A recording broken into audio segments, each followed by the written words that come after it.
आजको राशिफल आज 2083 सालको वैशाख महिनाको 30 गते यानी कि बुधबार तदनुसार 2026 मेको 13 तारिकका लागि मेषदेखि मीनसम्मको 12 राशिका लागि आर्थिक, सामाजिक, राजनीतिक, व्यापार, व्यवसाय, स्वदेश विदेश कुन क्षेत्र राम्रो कुन क्षेत्र नराम्रो, भाग्य प्रतिशत कति, आज कुन भगवानलाई स्मरण गर्नुपर्छ, शुभ अङ्क शुभ कलरदेखि लिएर सम्पूर्ण कुराको जानकारी लिएर सदा चाहिँ आज पनि उपस्थित भएको छु। म जीवन नेउपाने मयूर टेलिभिजन र टिकटक, फेसबुक, युट्युब, इन्स्टाग्राम आदिबाट हामीलाई जहाँबाट हेर्दै हुनुहुन्छ यहाँहरू सबैलाई स्वागत छ। शुभ बिहानी, आजको दिन एकदम सकारात्मक रहोस्। आउनुहोस् पञ्चाङ्गका साथमा आजको राशिफल खण्ड हामी प्रस्तुत गर्नेछौँ। लाइक कमेन्ट सेयर गर्नुहोला, हामीसँग जोडिनुहोला।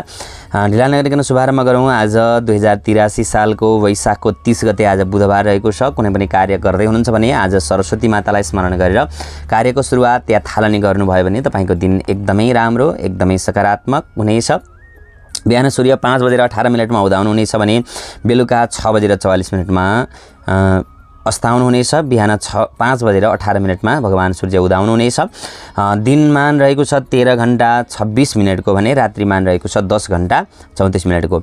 आज रौद्र नाम गरेको संवत्सर उत्तरायण वसन्त ऋतु वैशाख महिना चलिरहेको छ भने चन्द्रमान अनुसार ज्येष्ठ शुद्ध ज्येष्ठ कृष्ण पक्षको आज एकादशी तिथि रहेको छ।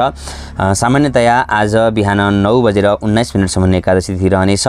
बुधबार रहेको छ। उत्तर भाद्रपदा नक्षत्र आज रहेको छ भने विष्कुम्भ नाम गरेको योग, बालव नाम गरेको करण रहेको छ। मेष राशिमा सूर्य, मिथुन राशिमा देवगुरु, मीन राशिमा आज चन्द्रमा गोचर गरिरहनु भएको छ। अब मीन राशिमा गोचर गरिरहनु भएको चन्द्रमाले तपाईँको राशिका लागि के कस्तो फल प्रदान गरिरहनु भएको छ सम्पूर्ण कुराको चर्चा परिचर्चा गर्नेछौँ। अन्तिममा हामी बार बेलाको पनि चर्चा गर्नेछौँ। बारबेला भन्नाले आजको दिन कुन बेलादेखि कुन बेलासम्म कस्तो समय रहनेछ, शुभ समय कहिले चल्छ, अमृत समय कहिले चल्छ, काल समय कहिले चल्छ, चर समय, लाभ समय इत्यादि सबै कुराहरू कहिले कहिले कुन कुन बेलामा चल्छन्, बिहानदेखि हामीले बेलुकासम्मको समयको सबै कुराको जानकारी दिनेछौँ। पुरा भिडियो हेर्नुहोला। ढिला नगरिकन शुभारम्भ गरौँ। राशिफल मेष राशिका लागि आज अनावश्यक दौडधुपका कारणले गर्दाखेरि चाहिँ तपाईँलाई अलिकति बढी थकाइको महसुस हुन सक्ने सम्भावना रहेको छ। खर्च बढ्न सक्छ, नियन्त्रण आज गर्नुहोस्। एकान्तमा बस्ने बानी छ भने आज तपाईँलाई एकदमै शान्ति प्रदान गर्नेछ। पुराना सम्झनाले केही पीर गर्न सक्ने, केही मनमा अलिकति अशान्त भावलाई पैदा गर्न सक्ने सम्भावना रहेको छ। मानसिक रूपमा अत्यन्तै बलियो बनेर अगाडि बढ्नुहोला। दिन राम्रो हुनेछ। दिनको उत्तरार्धको समय विदेशमा हुनेहरूका लागि एकदमै राम्रो रहेको देखिन्छ। शुभ अङ्क आजको लागि कुरा गर्ने हो भने 9 अङ्क तपाईँको लागि एकदम शुभ रहनेछ। शुभ रङ आजको लागि रहनेछ रातो रङ। शुभ दिशा रहनेछ पूर्व दिशा। भाग्य प्रतिशत रहनेछ 81%। वृष राशि, तपाईँको वृष राशि हो भने आज तपाईँले दीर्घकालीन योजनाहरू बनाउन सक्नुहुनेछ। मित्रजनबाट साथ सहयोग राम्रो पाउनुहुनेछ। केही अवसरहरू तपाईँले प्राप्त गर्न सक्नुहुनेछ।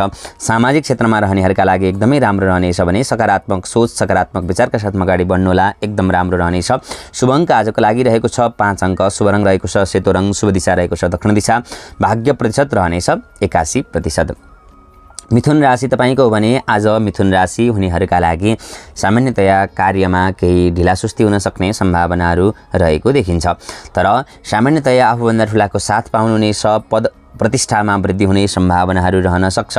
आजको दिन तपाईँको उत्साहजनक नै व्यतीत हुनेछ। सामान्य मिष्टान्न भोजन आदि तपाईँले प्राप्त गर्न सक्ने सम्भावनाहरू रहेको छ। शुभ अङ्क आजको लागि रहनेछ 4 अङ्क। शुभ रङ रहेको छ हरियो रङ। शुभ दिशा रहेको छ उत्तर दिशा। आज भगवान शिवजीलाई नै स्मरण गर्नुहोला। ओम नमः शिवाय यो मन्त्र जप्नुहोला। दिन राम्रो हुनेछ। भाग्य प्रतिशत रहेको छ 82%। कर्कट राशि, तपाईँको कर्कट राशि हो भने आज सकारात्मक सोचका साथमा अगाडि बढ्दाखेरि अझ दिन सकारात्मक रहनेछ। भाग्यले साथ दिनेछ। आर्थिक दृष्टिकोणले पनि आजको दिन एकदमै राम्रो रहनेछ। नयाँ अनुभव तपाईँले प्राप्त गर्न सक्नुहुनेछ। दिन शुभ रहनेछ। शुभ अङ्क आजको लागि 4। शुभ रङ रहेको छ नीलो रङ। शुभ दिशा रहेको छ उत्तर दिशा। भाग्य प्रतिशत रहनेछ 81%।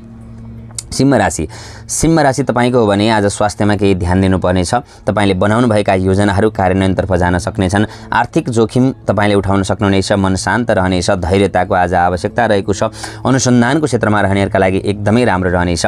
पुराना कामको सुरुवात, पुराना काम रोकिएका कामहरू फेरि तपाईँले सुरुवात गर्न सक्नुहुनेछ। आजको दिन तपाईँका लागि एकदमै राम्रो हुन सक्छ। सामान्यतया शत्रुवर्गबाट भने आज बस्नुपर्नेछ। शुभ अङ्क आजको लागि 2 रहेको छ। शुभ रङ रहेको छ सेतो रङ। शुभ दिशा रहेको छ उत्तर दिशा। भाग्य प्रतिशत रहेको छ 83%। कन्या राशि तपाईँको हो भने आजको दिन कन्या राशिका लागि के कस्तो रहनेछ त? आर्थिक क्षेत्रको कुरा गर्ने हो भने कन्या राशिका लागि आर्थिक क्षेत्र एकदमै राम्रो रहनेछ। तर सामाजिक क्षेत्र आजको लागि त्यति धेरै राम्रो रहेको छैन। सहकारीमा रहनेहरूका लागि सहकारी या चाहिँ विशेष गरेर धन सम्पत्ति पैसाको विशेष कारोबारहरू हुने ठाउँमा जति पनि हुनुहुन्छ यहाँहरूका लागि आजको दिन सामान्य रहनेछ।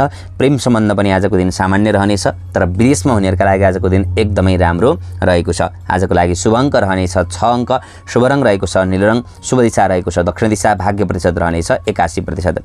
तुला राशि, तपाईको तुला राशि हो भने काममा केही विचार पुर्याएर अगाडि बढ्नुहोला, राम्रो रहनेछ। प्रतिस्पर्धामा जाँदै हुनुहुन्छ भने आज तपाईले जित हासिल गर्न सक्नुहुनेछ। सामाजिक क्षेत्रमा रहनेहरूका लागि एकदमै राम्रो, नियमित रूपमा व्यायाम गरेर योग गरेर अगाडि बढ्नुहोला, राम्रो रहनेछ।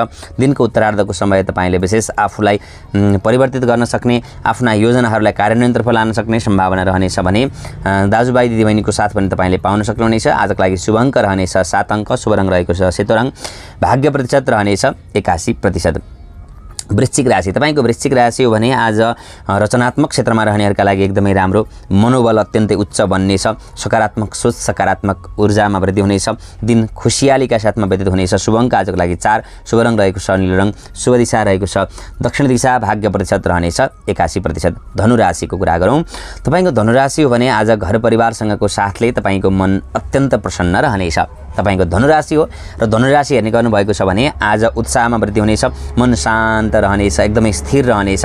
र पैतृक सम्पत्तिको विवादहरू छ, पैतृक सम्पत्तिसँग सम्बन्धित कुनै पनि समस्याहरू छ भनेदेखि केही समाधानतर्फ जान सक्ने सम्भावनाहरू रहेको छ। आजको लागि शुभ अङ्क रहनेछ 5 अङ्क, शुभ रङ रहेको छ पहेँलो रङ, शुभ दिशा रहेको छ दक्षिण दिशा, भाग्य प्रतिशत रहनेछ 93%। मकर राशि, तपाईको मकर राशि हो भने आज आत्मीयजनबाट साथ सहयोग पाउनुहुनेछ, सक्रिय रहनुहुनेछ, एकदमै एक्टिभ बन्नुहुनेछ। आज गर्नुभएको प्रयास, आज गर्न लाग्नुभएको काम तपाईको सफल हुन सक्छ। दाजुभाइको साथ र सहयोगबाट अगाडि बढ्नुहोला, अझ राम्रो हुनेछ। आमाको साथबाट अगाडि बढ्नुहोला, राम्रो हुनेछ। विदेशमा हुनुहुन्छ तपाईँ भनेदेखि आर्थिक कारोबारहरू गर्दै हुनुहुन्छ, विशेष गरेर आज लगानीहरू गर्दै हुनुहुन्छ या कुनै पनि आर्थिक कारोबारसँग सम्बन्धित आर्थिक कर्महरू गर्दै हुनुहुन्छ भनेदेखि आजको दिन यहाँहरूका लागि सकारात्मक रहने भयो। शुभ अङ्क आजको लागि रहनेछ 6 अङ्क, शुभ रङ रहेको छ नीलो रङ, शुभ दिशा रहेको छ दक्षिण दिशा, भाग्य प्रतिशत रहनेछ 91%। कुम्भ राशि, कुम्भ राशि तपाईको हो भने आजको दिन खर्चमा केही नियन्त्रण गर्नुपर्नेछ, बचत वृद्धि हुनेछ, आम्दानीका स्रोतहरू फेला पर्नेछन्, आर्थिक योजनाहरू तपाईले बनाउन सक्नुभयो। सामान्य यात्राहरू गर्दै हुनुहुन्छ भने आजको दिनको यात्रा तपाईको लागि पोजिटिभ, एकदमै सकारात्मक रहनेछ। शुभ अङ्क आजको लागि 7 अङ्क, शुभ रङ रहेको छ नीलो रङ, शुभ दिशा रहेको छ उत्तर दिशा, काल भैरवलाई स्मरण गरेर दिनको सुरुवात गर्नुहोला, दिन राम्रो हुनेछ। मीन राशि तपाईको हो भने आत्मविश्वासमा वृद्धि हुनेछ। आजको दिन मीन राशिका लागि निर्णयात्मक क्षमतामा अत्यन्तै राम्रो हुने देखिन्छ। अरूलाई प्रभावित पार्न सक्ने सम्भावनाहरू पनि राम्रो रहेको छ। अरू कुनै योजनाहरू बनाउँदै हुनुहुन्छ भने पनि त्यो योजनाहरू पनि अत्यन्तै उत्कृष्ट हुनेछन्। तपाईले बनाउनुभएका योजनाहरू कार्यान्वयनतर्फ लान सक्नुहुनेछ। आजको लागि शुभ अङ्क 2, शुभ रङ नीलो रङ, शुभ दिशा दक्षिण दिशा, भाग्य प्रतिशत रहनेछ 83%। अब हामी कुरा गर्छौँ बार बेलाको। बिहानको समय 5:18 6:58 लाभ समय, 6:58 8:36 अमृत समय, 8:36 10:18 काल समय, 10:18 11:58 शुभ समय रहनेछ भने 11:58 दिउँसोको 1:38 रोग समय, त्यसै गरेर दिउँसो 1:38 3:18 उद्वेग समय, 3:18 4:58 चर समय, 4:58 बेलुका 6:44 आज लाभ समय रहनेछ। यसका साथमा आजको राशिफल पञ्चाङ्ग बार बेला हामीले जानकारी यहाँहरूलाई प्रदान गरेका छौँ। पहिलोपटक हुनुहुन्छ, पहिलोपटक हेरिरहनु भएको छ भने लाइक कमेन्ट सेयर गर्नुहोला, हामीसँग जोडिनुहोला। ज्ञान बाँडे पुण्य मिल्छ, सबैबीच सेयर गर्नुहोला। यहाँहरू सबैको आजको दिन एकदमै आनन्दमय रहोस्, एकदमै सकारात्मक रहोस्, ऊर्जावान बनोस्। भगवानसँग पशुपतिनाथसँगै कामना गर्दै प्रार्थना गर्दै भोलि यसै समयमा सबै कुराको जानकारी लिएर यहाँहरू बिचमा उपस्थित हुने नै छु। तबसम्मका लागि मलाई पनि बिदा दिनुहोस्। मयूर टेलिभिजन हेर्दै गर्नुहोला, जहाँबाट हेर्दै हुनुहुन्छ टिकटक, फेसबुक, युट्युब, इन्स्टाग्राम आदिबाट। लाइक कमेन्ट सेयर गर्नुहोला, फलो गर्नुहोला, जोडिनुहोला। जय होस्, शुभ दिन, हर हर महादेव, जय शम्भो, ओम शान्ति। सर्वे भवन्तु सुखिनः, सर्वे सन्तु निरामया, सर्वे भद्राणि पश्यन्तु, मा कश्चित् दुःखभाग् भवेत्। ओम असतो मा सद्गमयः, तमसो मा ज्योतिर्गमय, मृत्युर्मामृतं गमय। ओम सहना भवतु, सहनौ भुनक्तु, सह वीर्यं करवावहै, तेजस्विनावधीतमस्तु मा विद्विषावहै। ओम भद्रं कर्णेभिः शृणुयाम देवा, भद्रं पश्येमाक्षभिर्यजत्राः, स्थिरैरङ्गैः तुष्ट्वा गुंसस्तनूभिर्व्यसेनैः वर्षे महिदेव हितं जदायुः। ओम शान्तिरस्तु, ओम शान्तिरस्तु, ओम शान्तिरस्तु। जय हो। सबैको आजको दिन आनन्दमय रहोस्, आजको दिन सुखद रहोस्, परिपूर्ण होस्। भगवानको कृपा, भगवानको आशीर्वाद यहाँहरू सबैलाई मिलोस्। जय शम्भो। भोलि यसै समयमा सबै कुराको जानकारी लिएर आउने नै छु। लाइक, कमेन्ट, सेयर गर्नुहोला, हामीसँग जोडिनुहोला।